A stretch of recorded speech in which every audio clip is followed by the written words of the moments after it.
Eu gostaria de fazer um registro bastante importante.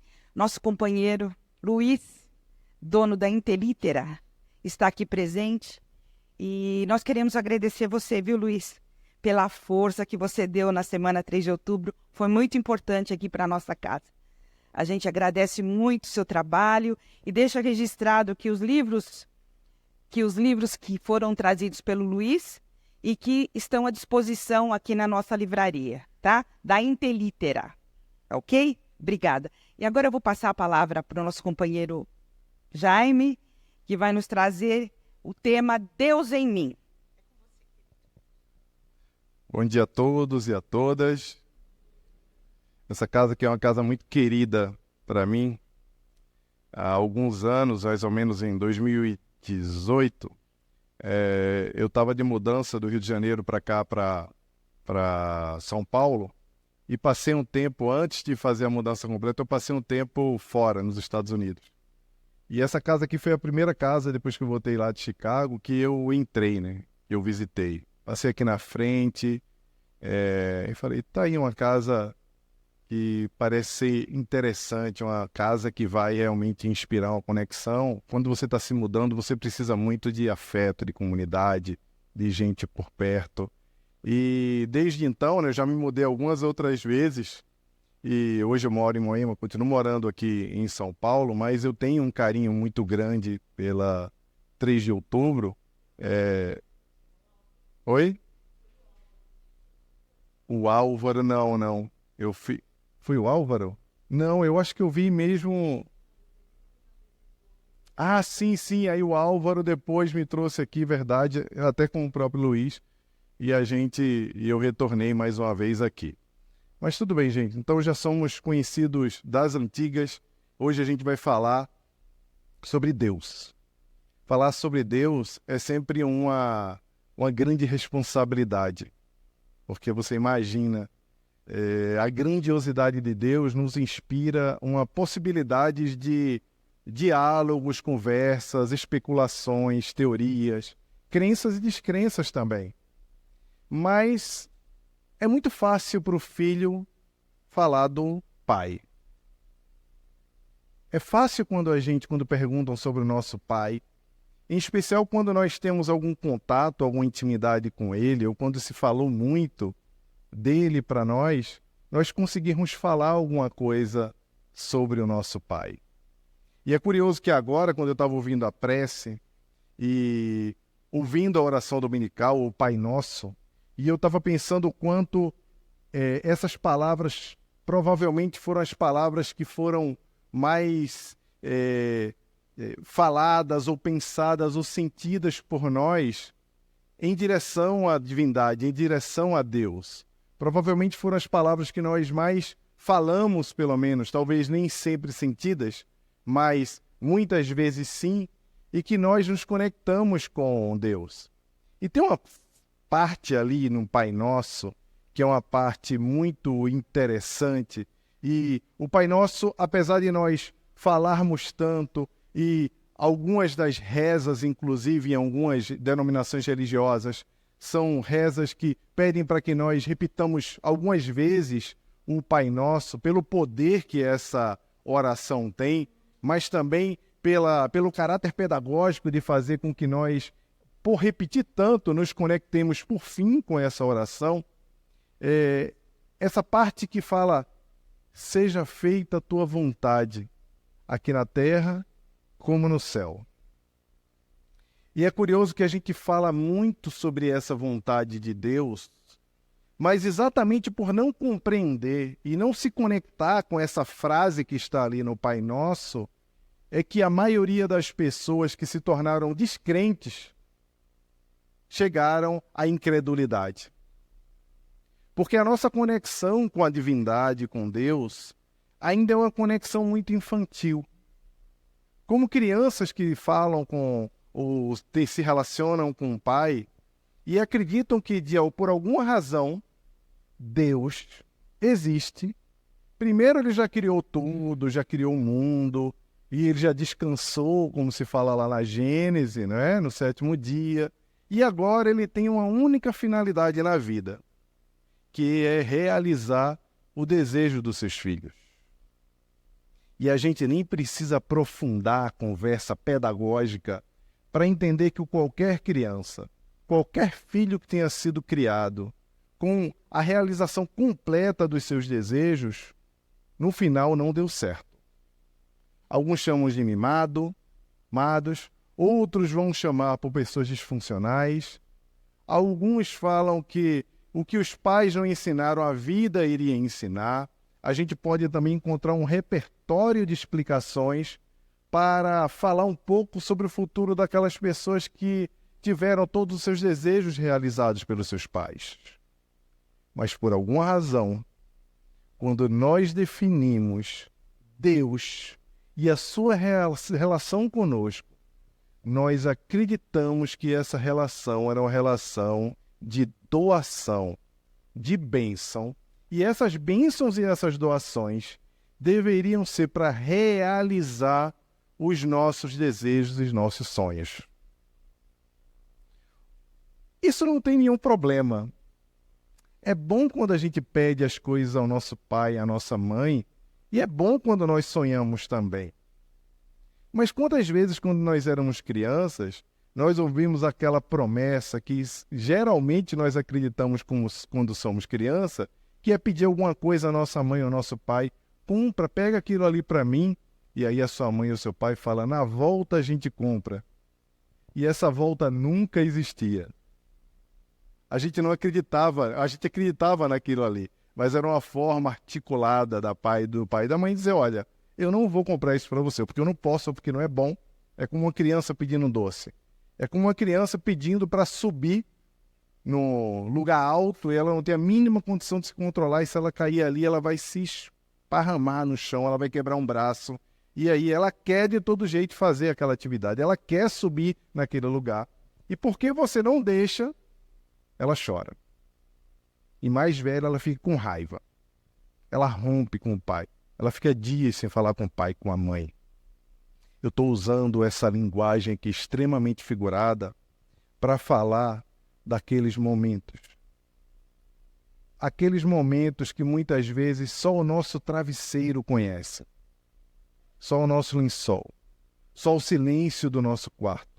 Aquele momento mais difícil da nossa vida. Aquele momento que parecia que não tinha ninguém ao nosso lado e ninguém nos compreendia. Ou que nós não podíamos falar do nosso sofrimento porque muitas vezes quem nos acompanhava eram as crianças. Enquanto nós chorávamos por dentro, nós tínhamos que brincar e alegrá-las com o nosso coração, sem que elas percebessem que nós estávamos chorando por dentro.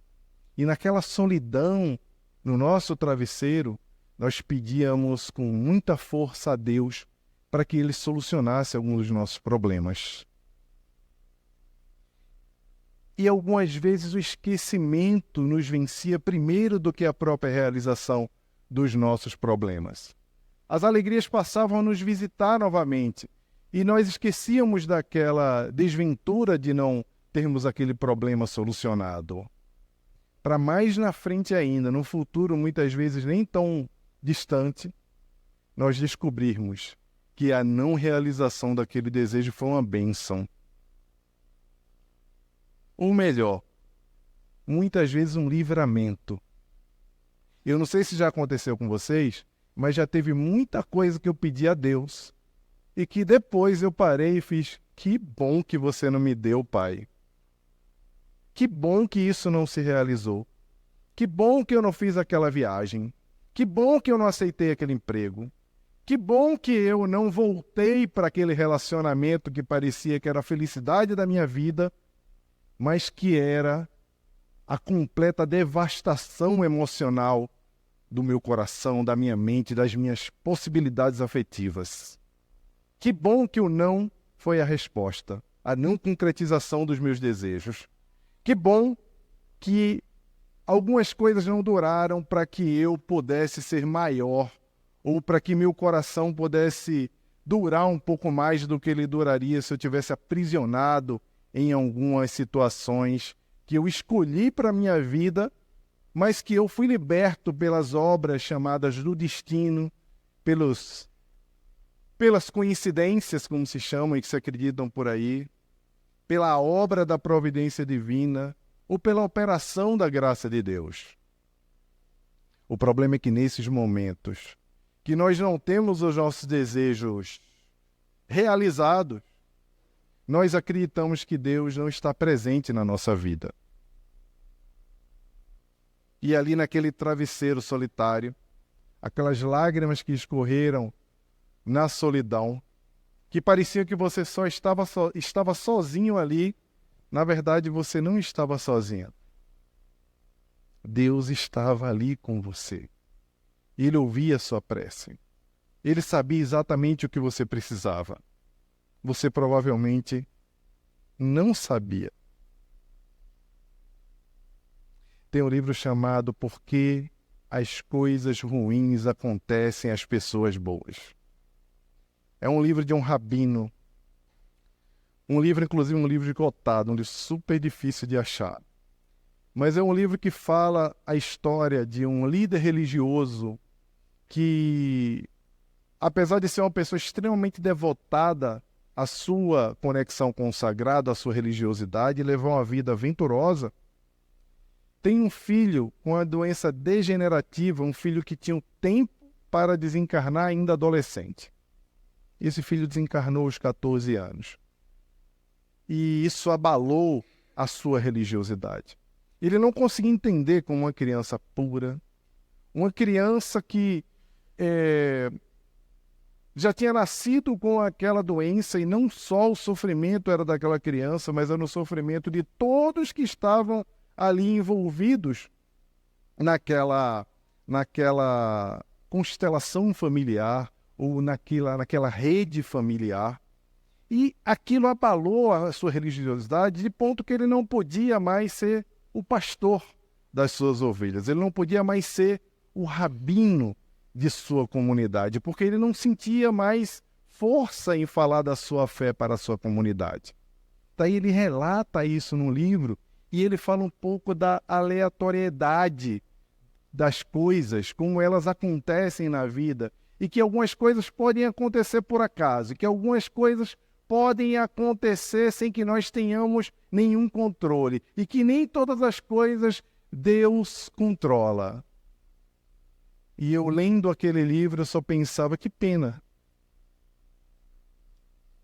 que ele não se aprofundou um pouco mais na sabedoria antiga do Talmud ou da Cabala, que já fala nos princípios da reencarnação e de como a graça de Deus não elimina a lei. E como as coisas funcionam. A preciosidade desse livro não está na não explicação da reencarnação para falar sobre os problemas que acontecem com as pessoas boas, com as pessoas que são idôneas. Todo mundo aqui deve conhecer gente muito bacana que sofre muito. E deve conhecer gente que não é tão legal, para não falar palavras que provavelmente vocês devem estar pensando agora, e deve ter um monte de balão, aí eu vou ter que falar muito em Deus depois para poder limpar tudo isso que vocês estão pensando agora, não é? Que parecem pessoas felizes, parecem pessoas abençoadas pela vida. E isso nos dá uma sensação de injustiça muito grande.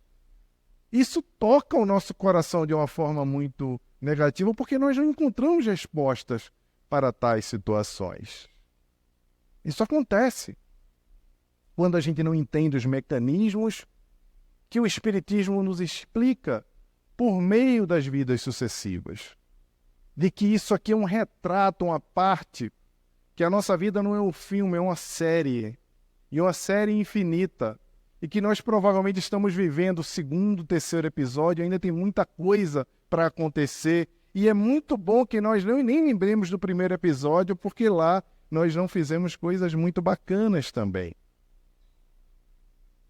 O bacana nessa interpretação do livro é quando ele nos provoca a compreender que, apesar das coisas ruins acontecerem também às pessoas que estão se dedicando a ter uma vida virtuosa, nós precisamos entender que não estamos sozinhos no meio do nosso sofrimento, que nós não estamos abandonados e que não há razão para que a nossa fé seja abalada porque nós estamos vivendo situações problemáticas na nossa vida. Afinal de contas, nós vivemos em um mundo de provas e expiações.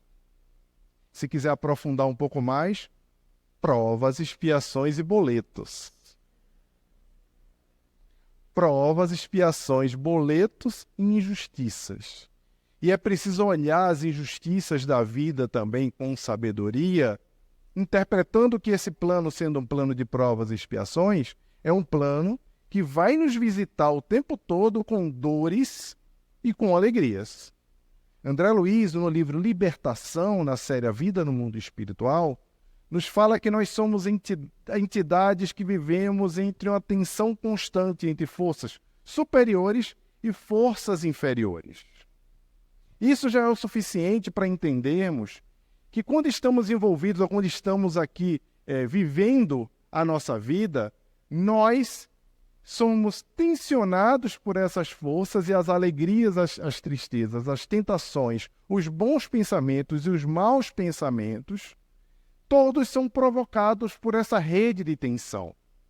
A gente pode ter uma visibilidade muito boa dessas tensões numa própria passagem do Evangelho, naquele contato de Jesus com Pedro, quando ele pergunta para Simão quem eu sou, e Simão fala assim: tu és o Filho de Deus, és o Messias, és o Cordeiro, e fala de Jesus de uma forma brilhante, e Jesus fala assim: é o Espírito Santo, são os anjos que falam pela tua boca. E 2 minutos depois, quando Jesus diz que em pouco tempo não estaria mais entre eles, alguns minutos depois, Jesus fala: para trás de mim, Satanás, para o próprio Simão. Usando a linguagem figurativa, no mesmo momento, numa diferença de menos de 10 minutos, Jesus diz: os anjos falam pela tua boca, e em seguida os espíritos que me tentam, os espíritos inimigos do cristianismo, usam a tua boca para também me tentar, usam a tua boca para também me provocar. E tudo aquilo aconteceu no mesmo instante. Isso é muito claro quando André Luiz diz que nós vivemos nessas tensões constantes aqui nesse plano. Por isso que é tão difícil. Por isso que nós ouvimos o Evangelho todo domingo aqui.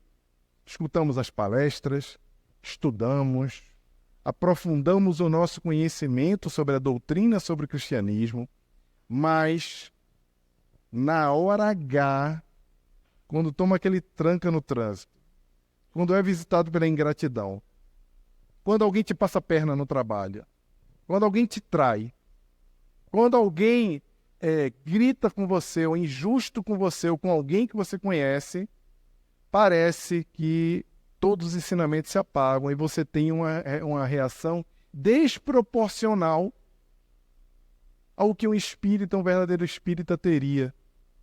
E óbvio que geralmente nesse momento tem alguém que sabe que você vai ao centro, que está por perto, e vai falar, se não falar para você, porque estava esperando aquele momento, vai falar para alguém: ué, fulano é tão espírita, olha só como é que ela está agindo.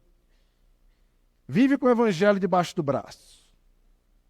Vou na casa dela, tá lá aquele livro de Kardec, fica falando coisa aí para todo mundo, mas na hora H não reage.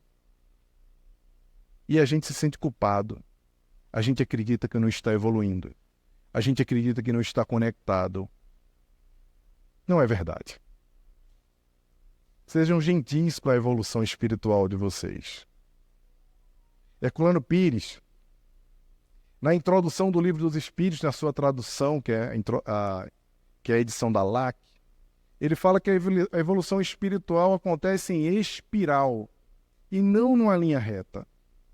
A evolução espiritual ela não acontece assim, e após você ter superado algum tipo de dificuldade, essa dificuldade, se te visitar novamente, você não vai sucumbir a ela. Não é bem assim que acontecem as provas da vida. E olha, eu não sei o que acontece. A vida vai sempre repetir as provas para ter certeza que você aprendeu a lição. As provas sempre virão repetidas. E é curioso que quando você vencer e quando você estiver preparado, você vai olhar quando aquilo acontece e você vai dizer, ah, não, pode mandar. E de novo eu não caio nessa, não. Essa não encaixa mais comigo. E como que por um passe de mágica, aquilo não acontece mais com você. Essa é a sua impressão. Porque como a mente é o espelho da vida em toda parte, como diz Emmanuel no livro Pensamento e Vida, aquele mal já não te alcança porque você nem o enxerga mais. Você já superou aquilo ali. Mas no espiral, na evolução em espiral, você vai, você volta. Você vai, você volta. Não é involução, não é atraso. Pode deixar falar. Fulano é tão espírita, olha o que ela está fazendo. Você está em evolução. Você está utilizando a pedagogia do Cristo para realizar o teu processo de transformação. Mas é preciso que você entenda que esse processo não é um processo automático. Não é fast food. Não é um processo que acontece de uma hora para outra. O próprio instante da conversão, narrado de uma forma maravilhosa também por Herculano Pires no livro Madalena, que é o livro terceiro da trilogia da conversão do mundo. Herculano Pires relata de uma forma belíssima, extremamente inspirada, como aqueles instantes de transformação e de conversão de Maria Madalena, que pareciam segundos, quando ela cruzou o olhar com o Rabi, com o Yoshua Bar Joseph, ou Jesus, e quando ela cruzou o olhar com ele, que pareciam instantes, instantes para quem estava observando. Mas para ela, lá dentro, aquilo ali era uma eternidade. Era uma eternidade de reencontro com Cristo, com a sua história, com todo o seu processo de evolução que ali se impulsionava por um contato com o Espírito puro da envergadura de Jesus. E aquele processo de conversão que acontecia ali com Madalena era um processo que parecia um instante. Mas um instante para quem? Paulo de Tarso também a caminho de Damasco para perseguir os cristãos, estava lá com a sentença para poder acabar com tudo ali, ele já era há muito tempo o escolhido pelo Cristo para poder transformar o cristianismo numa mensagem global. O papel de Paulo, ali como perseguidor do cristianismo, em se transformar o grande propagador do cristianismo, era desatar os nós e retirar o cristianismo da possibilidade de se transformar mais uma crença tribal e de raça e se transformar em uma mensagem que pudesse abraçar os gentios e buscar todo o mundo e chegar até nós, o mundo ocidental, como hoje chegou. Mas aquele instante que ele fica cego, aquele instante que ele encontra Jesus, que ouve, Saulo, Saulo, por que me persegues? Aquele instante que ele cai no chão cego, e quando se levanta, já não é mais Saulo que levanta, quem levanta é Paulo. Para a gente representa um único momento. Para aquele espírito, durou também uma eternidade.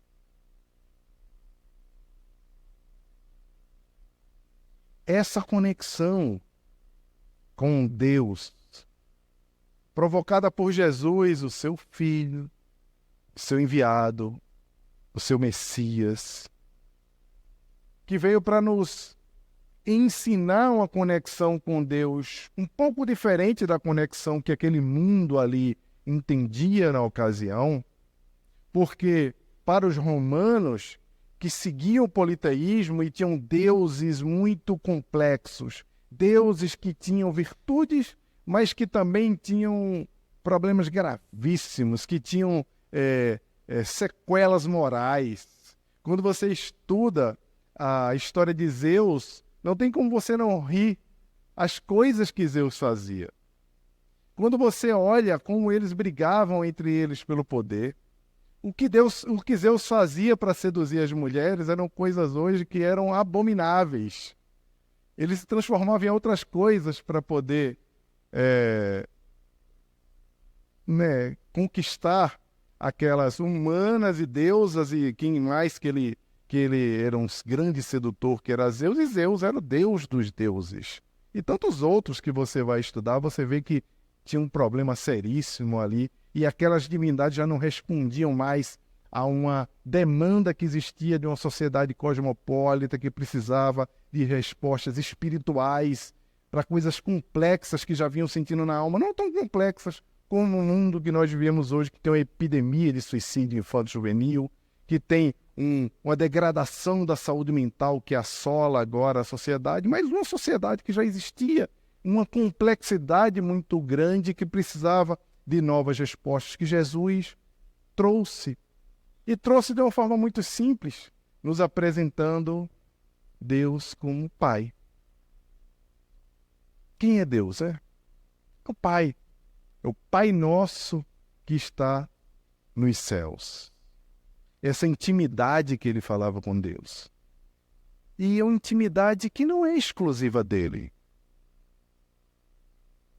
Não era apenas Jesus que tinha essa intimidade com Deus. Um espírito superior não está mais próximo de Deus do que qualquer outra criatura qualquer outra criatura sua. Um espírito como nós, a maioria da terceira ordem dentro da escala espírita, né? Quero crer que a maioria que está aqui está na terceira ordem, porque estamos aqui nesse plano que todo mundo já percebeu. Não é um mundo lá tão fácil, né? Acho que todo mundo já percebeu, né? Talvez alguém não tenha percebido ainda. A garotinha ali que está jogando, talvez ela não tenha percebido ainda. Talvez é um pouco mais difícil do que os jogos que a gente joga na infância. Mas, segundo a própria Gênese, Kardec nos deixa... É muito clara a explicação dele já. E parece que é muito óbvio também, mas ele traz com o termo científico, que é um espírito puro, ou um espírito da terceira ordem. O distanciamento de Deus entre eles é o mesmo. E faz sentido, porque se Deus está em toda parte, Deus vai escutar as minhas preces, tanto quanto vai escutar as preces de qualquer outra pessoa que está aqui. A diferença é a compreensão de Deus. A diferença é o entendimento. A diferença é a proximidade que você se coloca em relação a Deus. Mas a distância é a mesma, Deus está em toda parte. Deus nos ama infinitamente, assim como ama um espírito puro infinitamente. Não há nada mais que você possa fazer na sua vida para que Deus te ame mais. Eu sei que isso dá um bug na cabeça. A nossa religiosidade é ancorada no processo da obrigação que nós temos que fazer para poder ter uma boa moral, ou na obrigação de fazer os trabalhos de caridade, os trabalhos que temos por obrigação mesmo fazer para amar o próximo como a si mesmo. É uma obrigação, não só uma obrigação religiosa, mas uma obrigação de comunidade, uma obrigação pertinente à nossa raça como Homo sapiens. Foi por meio da cooperação, por meio dessa capacidade de cooperar entre si de uma forma diferente, de acreditar em histórias e contar histórias, que nós conseguimos nos tornar quem nós somos. Então, é uma atribuição do homem essa cooperação. Mas não importa o que você faça. Não importa que bem você faça. Não importa a obra que você faça. Deus vai amar você do mesmo jeito que ama Chico Xavier. Opa, peraí. Eu achei que não era tão amado assim. Não é possível. Peraí, Deus não me ama como ama um espírito, ama a irmã Dulce. Não é possível. Deus nos ama infinitamente. Ama cada filho da mesma maneira. Essa, inclusive, é uma razão da graça de Deus. da bondade de Deus para conosco.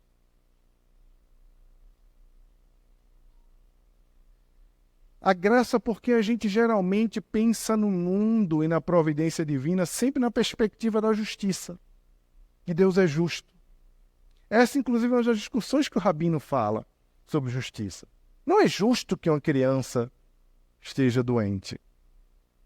Essa é uma das razões, inclusive, porque na própria Revista Espírita, Kardec, vez ou outra, ele volta nisso e ele fala por que os espíritas, via de regra, não são convertidos de outras religiões. Vou usar esses termos de convertido e outras religiões para me referir a esse laço, a essa conexão com o sagrado. Geralmente são pessoas que eram descrentes ou pessoas que não encontravam explicações na vida. Talvez você lá atrás frequentava algumas formas ou algumas religiões ou foi a alguns outros templos e quando ouvia explicações para as questões da vida, você não conseguia encontrar uma lógica naquilo ali. E mesmo sabendo que a lógica nem sempre é a melhor forma de se explicar as coisas, porque nem tudo nós conseguimos entender na criação, é impossível nós, na nossa condição, compreender Deus perfeitamente, compreender a sua criação. É preciso a gente colocar a nossa cabeça no lugar para poder transitar de uma forma emocionalmente segura em relação à nossa fé.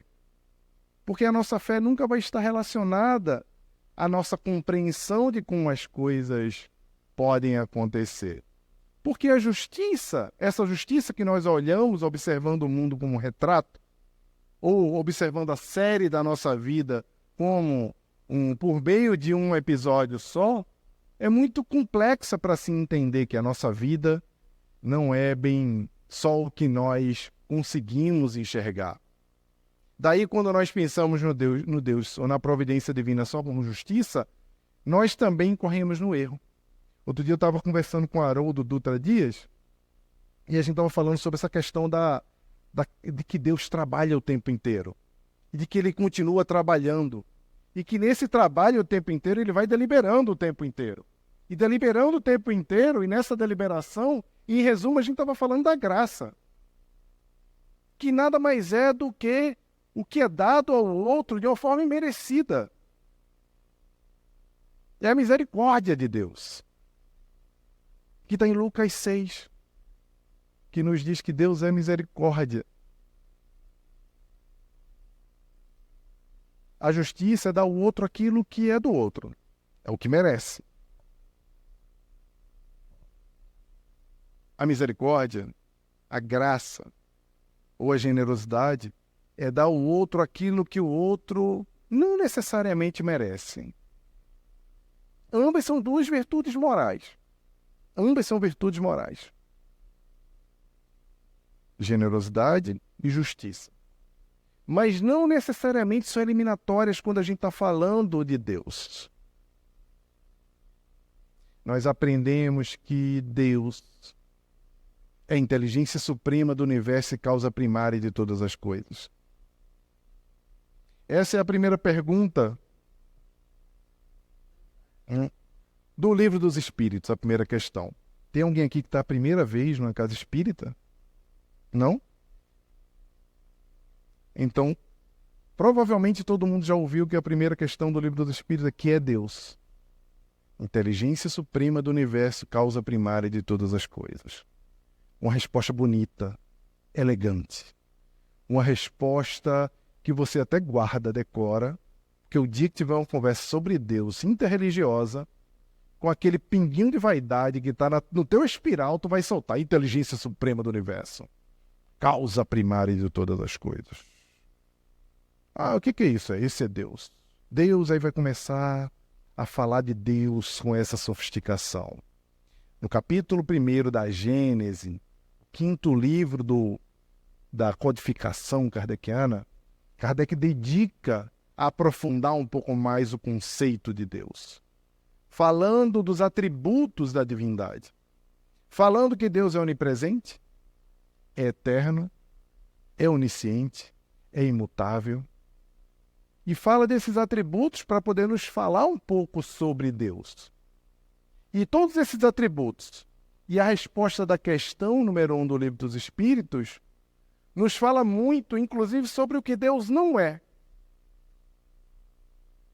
Porque quando nós colocamos qualquer prova, qualquer discussão sobre essa justiça, sobre essa generosidade, sobre como a divindade atua na vida, ou na nossa vida, quando nós submetemos a esses atributos da divindade, fica fácil perceber se aquilo é de Deus ou se não é. Fica fácil entender se Deus existe ou não. Como, por exemplo, Deus é eterno. Se existia alguma coisa antes de Deus, essa coisa é Deus. Porque essa coisa ou essa criou Deus. Deus é imutável.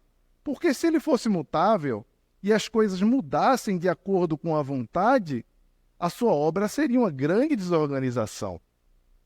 E apesar do universo estar em constante evolução, a imutabilidade da lei é o que favorece o equilíbrio. Por isso que ainda assim, os próprios irmãos evangélicos que são muito simpáticos à graça, e eu acho lindo a forma como eles olham a graça de Deus, mas esquecem que a graça, que é essa atuação de Deus sobre as pessoas que não merecem aquele benefício, aquele carinho, porque precisavam estar recebendo algum tipo de correção pedagógica ou precisavam ser revisitadas por algumas questões da vida para poder se aprimorar, essa graça não elimina a lei. A graça e a justiça coexistem numa possibilidade de um Deus perfeito, de um Deus capaz de planejar e comandar o mundo de uma forma que escapa à nossa compreensão e que nós precisamos nos desapegar dessa necessidade de explicar as coisas dentro da nossa impossibilidade e dentro da nossa compreensão da vida. É isso que faz com que eu seja feita a vossa vontade, semeie no nosso coração de uma forma livre e não de uma forma enviesada, e não de uma forma mimada, e não de uma forma que utilize do Deus como objeto, ou como um oráculo, ou como usando a saga do Harry Potter, né? Alguém que você conjure para poder realizar e te salvar dos teus perigos. Deus não é isso. Deus é simplesmente o Pai, como Jesus falava.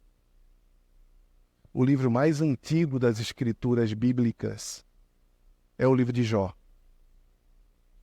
No capítulo 1 do livro de Jó, descrito pelo próprio Deus, falando sobre ele, fala que Jó era um homem extremamente justo, bom, e que além de ser bom e justo, religioso, zeloso pela sua relação com Deus, além de todas essas qualidades, ele se esquivava do mal também.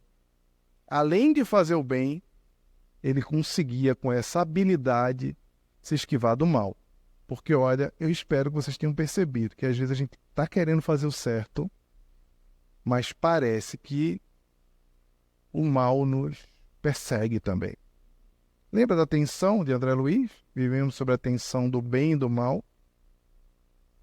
No próprio, dando um passo atrás no livro No Mundo Maior, que tem até um cartaz dele lá na livraria que eu acabei de ver, um passo atrás, tem uma discussão lá no livro, que eu não vou lembrar exatamente qual é a página, que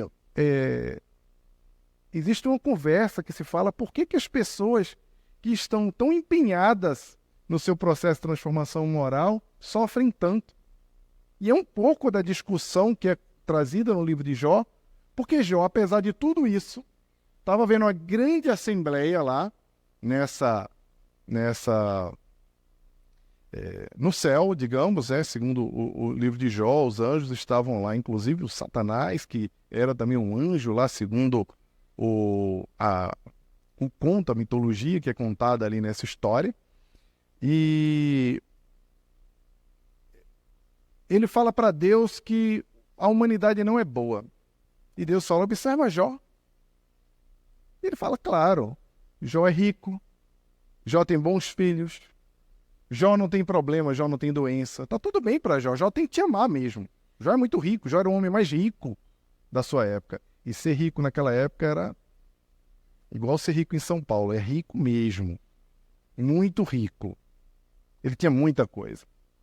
Aí Deus falou para ele assim, eu vou te mostrar que eu vou tirar tudo de Jó e Jó vai continuar sendo fiel a mim. E eles fazem esse desafio. Desafio com a vida, né? E nessa história, Deus permite que tudo seja tirado de Jó. Ele adoece, os filhos morrem, ele perde sua fortuna. Todo tipo de desgraça acontece na sua vida. E aí, alguns amigos começam a visitá-lo. Quando esses amigos começam a visitá-lo, começam a tentar entender o que ele fez de errado para Deus puni-lo daquela forma. O que você fez de errado? O que está acontecendo? O que Deus está fazendo isso com você? Você parecia ser um homem tão bom. Por que essa desgraça está acontecendo com a sua vida? E o livro vai todo na discussão sobre como as pessoas muitas vezes reagem muito mal quando os outros estão sofrendo. Inclusive, nós temos que ter a caridade, temos que ter o cuidado quando queremos estudar e explicar a desventura dos outros, usando a reencarnação, ou usando o que você fez de errado para estar acontecendo isso na sua vida. E não necessariamente é assim, mas isso é uma discussão muito mais profunda que nós podemos ter em um outro dia. A questão é que mesmo passando por tudo isso, mesmo tomando pressão da esposa, que vocês sabem que pressão da esposa é difícil de segurar, né, gente? Os homens casados aqui sabem como é, né? A esposa, cara, por que Deus está fazendo isso com a gente? Olha o que está acontecendo com você. Ele segurou até o fim. Quando ele fraquejou, quando ele começou a blasfemar para Deus, quando já estava no fundo do poço, os amigos ali dando pressão, acabando ainda mais com o seu sofrimento. E aí Deus aparece para ele. Tradução livre aqui do Jaime, tá? Então você acha que é fácil ser Deus? Então você acha que é fácil criar os mares? Equilibrar o universo, equilibrar para que os animais vivam em harmonia, para que as plantas, as árvores, para que as coisas da natureza tenham uma sintonia para que possa alimentar? Você acha que é fácil coordenar todas as leis e criar e gerir o universo? É fácil? Você seria capaz de fazer tudo isso que eu faço, Jó? Para você estar perguntando aí, sofrendo e dizendo que eu tenho que estar olhando aí para a sua doença e porque você não tem mais tudo que você tem? E Jó, extremamente envergonhado, está lá no fim do livro.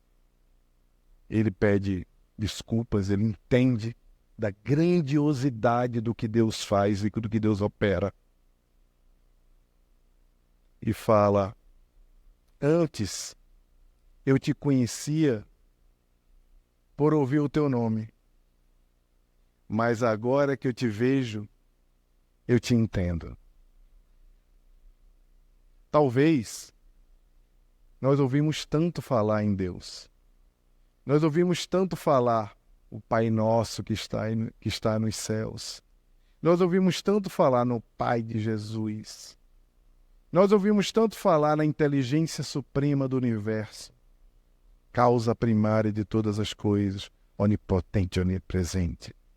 E nós esquecemos da intimidade que nós temos com Deus por sermos simplesmente seu filho, como Jesus nos ensinou. Se fosse perguntar a Jesus quem era Deus, ele diria que Deus é nosso Pai.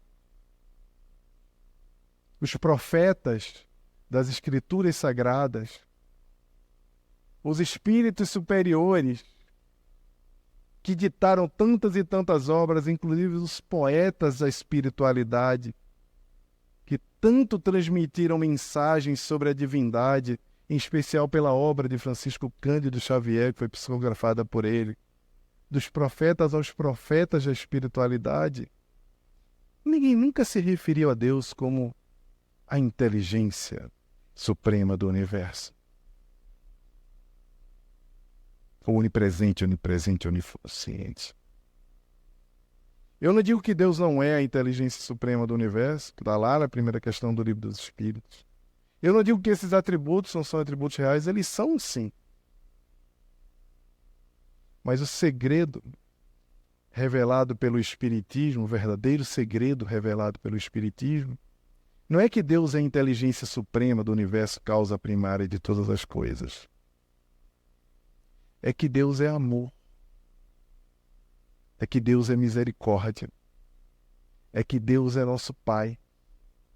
É que Deus é o Deus dos poetas, dos corações. É o Deus que em Obreiros da Vida Eterna, quando André Luiz fica lá na ponta da casa de Fabiano e ela está sendo atacada pelo umbral, o irmão Jerônimo diz para ele: deixa entrar quem está preparado já para ser socorrido. Para o resto você fecha que eles vão atacar, vão acabar com a nossa colônia. E André Luiz: mas como é que eu vou saber quem pode entrar? E ele diz: você vai saber quem é, não vou te dizer quem é. Mas tem muita gente, uma multidão, como é que eu vou saber quem está preparado no coração para entrar a colônia? E o irmão Jerônimo fala que ele vai saber. E em determinado momento, André Luiz vê algumas entidades que apresentam uma psicosfera, uma vibração diferente, e ele nota que aquelas entidades vinham entoando cânticos de louvor a Deus. Elas vinham louvando. E algumas vezes nós esquecemos de louvar dentro da casa espírita. Ouvir o piano, louvar, falar de Deus. O mistério revelado pelo Espiritismo não é que Jesus é o guia e modelo a ser seguido por todos nós para que nós possamos ser moralmente melhores. Ele é o guia e o modelo. Mas o que o Espiritismo nos revelou é que Jesus é amor de ponta a ponta. Que ele chorou quando encontrou Lázaro morto e foi lá para ajudá-lo a ressuscitar. Que ele chorou quando chegou em Jerusalém, ao invés de criticar o seu povo, ele viu e a cidade seria destruída. Ele chorou quando encontrou a viúva que estava lá em enterrar o seu único filho. Ele se mostrou mais humano do que Deus, porque ele se fez humano, como espírito puro que era, para poder nos ensinar dessa nossa intimidade com a divindade, de como nós poderíamos fazer com que Deus, dentro de cada um de nós, o Deus em mim que falamos aqui nesse momento, que o Deus que nós sentimos e que muitas vezes nós duvidamos porque não atende aos nossos desejos, que muitas vezes nós mesmos depois entendemos que não são tão bons assim, que esse Deus que vive dentro de cada um de nós, que está em toda parte, nunca nos abandona. Não importa o que nós estamos passando, não importa aquilo que estamos vendo, não importa a forma como nós enxerguemos o mal, não importa aquilo que parece que é apresentado nesse momento tão difícil que a humanidade está passando, existe um comando superior. Esse comando superior que a tudo equilibra, nós não podemos até não pedir para que ele resolva todos os problemas do mundo, mas nós podemos pedir para que ele esteja ao nosso lado, para que a nossa compreensão e a nossa mente não se tumultue e não se contamine com essas perturbações que tem no mundo. Esse Deus é o Deus que o Espiritismo nos apresenta. Um Deus que vive dentro da gente, no coração. Um Deus que, apesar de nós falarmos com essa frieza de como inteligência, ou tentarmos trazer essa sofisticação na sua representação, é um Deus que vive dentro de nós, cheio de amor, exalando amor, nos ensinando que nós devemos sim sermos os seus braços, sermos a sua ação aqui nesse mundo, para que a providência divina, a graça e a justiça esteja próxima de cada um de nós, amando ao próximo, multiplicando o bem, estudando e compreendendo qual é o papel, o nosso papel nesse mundo. Mas assim como Jó, lembrarmos que Deus não é uma figura ou não é um pai que está lá longe e que nós ouvimos falar o seu nome, mas alguém que nós podemos acessar com intimidade e olhar cara a cara, entendendo que Ele está perto de cada um de nós. E a gente vai sentir com o coração. Muita paz a todos vocês. Um bom resto de domingo, Sandra. A todos vocês que fazem a Sociedade Espírita 3 de Outubro. Obrigado pelo convite e que nós possamos ter uma semana abençoada e maravilhosa. Amém.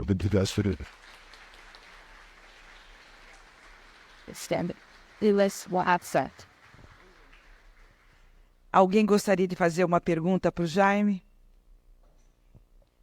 Select.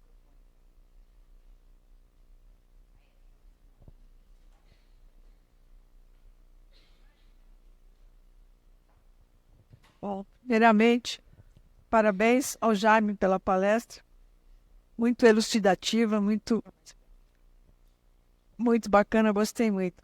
Então, isso que nós falamos, assim, normalmente fica, né? Eu tenho que ter uma paciência de Jó para fazer tal coisa.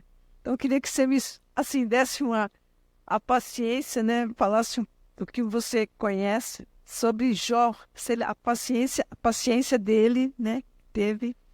Então, é isso que eu gostaria que você desse uma explanação, se você pudesse, por favor.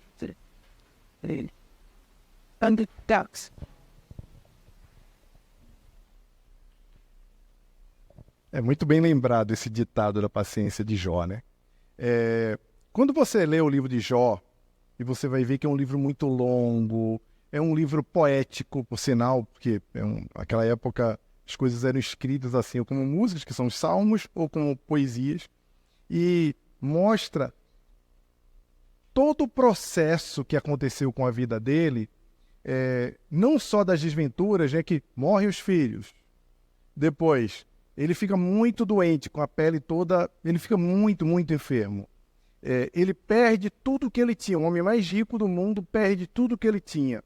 Ainda assim, quando os amigos se aproximam dele, os amigos, a gente já sabe, gente, que muitas vezes os amigos, existem os amigos, existem aqueles curiosos que se aproximam da gente quando a gente está sofrendo. Infelizmente, boa parte das pessoas que chegam para perguntar e querem acessar o seu sofrimento são curiosos. Então, os curiosos também estão ali, nem sempre contribuem para a nossa redenção, para o nosso conforto. E Jó espera muito. Quando ele já não tinha mais recurso algum, e espera aquele tempo inteiro, depois desse encontro com Deus que eu falei, o que acontece é que Deus restaura tudo dele em dobro. Então, a paciência de Jó nada mais do que uma representação das bem-aventuranças do Sermão do Monte. Bem-aventurados os aflitos, que eles serão consolados. Ou seja, essa paciência de Jó é um convite a nós não nos rendermos ao processo temporal da dor. Porque sempre depois da dor, as alegrias vão surgir. A vida sempre é uma montanha-russa. Tem gente que diz, mas olha, nem sempre, porque minha vida só vai com dor. Provavelmente você está se aprofundando nesse processo da dor e não está buscando sair daquele cenário. Não quer dizer, gente, que o que nós chamamos de dor é a mesma coisa. Às vezes a pessoa tem problemas sociais muito graves, ela não vai ser favorecida naquela questão, mas ela tem uma vida familiar muito equilibrada. Às vezes a pessoa não tem problemas sociais ou econômicos e tem uma vida familiar devastada. E nós conhecemos exemplos práticos de gente que vive essa situação. Então a paciência de Jó é um convite à espera, é um convite às bem-aventuranças. Ela não tem relação com a tolerância, tá, gente? A tolerância é outra coisa, que muita gente fala, tenha uma paciência de Jó para poder ter tolerância às coisas. Tolerância, inclusive, é a única virtude moral que é finita. É uma virtude pequena. Porque qualquer virtude, por exemplo, quando uma pessoa é justa, quanto mais justiça, melhor para todos. Generosidade. Quanto mais generoso, melhor para todos. Quanto mais fiel, que é uma outra virtude moral, a fidelidade, melhor para todos. Quanto mais humilde, melhor, porque toda virtude, ela se potencializa na quantidade. A única virtude limitada, a única virtude pequena, a única virtude que, quando ela passa do ponto, ela deixa de ser uma virtude, a tolerância.